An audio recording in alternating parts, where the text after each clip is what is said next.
नमः। ओम श्री अमरनाथाय नमः।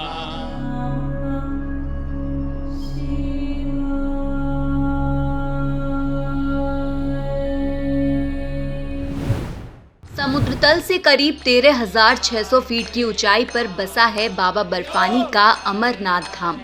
यहाँ पर हर साल लगता है लाखों शिव भक्तों का तांता। धाम तक पहुँचने का मार्ग भले ही कितना दुर्गम हो, लेकिन मजाल है कि शिव भक्तों के चेहरे पर कोई शिकन दिखाई दे। बोलबम की जयकारों के साथ शिव भक्तों का कारवां आगे बढ़ता ही जाता है। बाबा बर्फानी के दर्शन करके जो दिव्य अनुभूति होती है, उससे शिव भक्तों की सारी थकान दूर हो जाती है। ये यात्रा सालों साल से अनवरत जारी है। हर साल बाबा बर्फानी 1 महीने के लिए अपने धाम पर प्रकट होकर फिर अंतर्ध्यान हो जाते हैं और इस 1 महीने होती है श्रद्धा की यात्रा। मनता है भक्ति का उत्सव और होते हैं आस्था के दर्शन। आज हम बात करेंगे पवित्र गुफा में बनने वाले शिवलिंग की कहानी, जो किसी चमत्कार से कम नहीं है। शिवलिंग का निर्माण गुफा की छत से पानी की बूंदों के टपकने से होता है। पानी के रूप में गिरने वाली बूंदें इतनी ठंडी होती हैं कि नीचे गिरते ही बर्फ का रूप लेकर ठोस हो जाती हैं। ये क्रम लगातार चलता रहता है और बर्फ का 12 से 18 फीट ऊंचा शिवलिंग बन जाता है। जिन स्थितियों में शिवलिंग का निर्माण होता है वे विज्ञान के तथ्यों से विपरीत हैं। विज्ञान के अनुसार बर्फ को जमने के लिए करीब 0 डिग्री तापमान जरूरी है, लेकिन अमरनाथ यात्रा के समय इस स्थान का तापमान 0 से ऊपर होता है। ये किसी चमत्कार से कम नहीं है।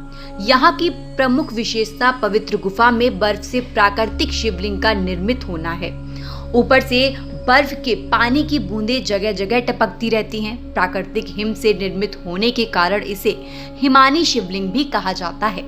चंद्रमा के घटने बढ़ने के साथ साथ इस बर्फ का आकार भी घटता बढ़ता है। पूर्णिमा को यह अपने पूरे आकार में आ जाता है और अमावस्या तक धीरे धीरे छोटा होता जाता है। आश्चर्य की बात यह है कि यह शिवलिंग ठोस बर्फ का बना होता है, जबकि गुफा में आमतौर पर कच्ची बर्फ ही होती है जो हाथ में लेते ही भुरभुरा जाए। अमरनाथ गुफा से जुड़ी कथा के मुताबिक एक बार माता पार्वती ने भगवान शिव से उनकी अमरता की वजह पूछी। इस पर भोलेनाथ ने उन्हें अमर कथा सुनने के लिए कहा। पार्वती अमर कथा सुनने को तैयार हो गई। इसके लिए वह एक ऐसी जगह तलाशने लगे जहां कोई और ये अमर होने का रहस्य ना सुन पाए।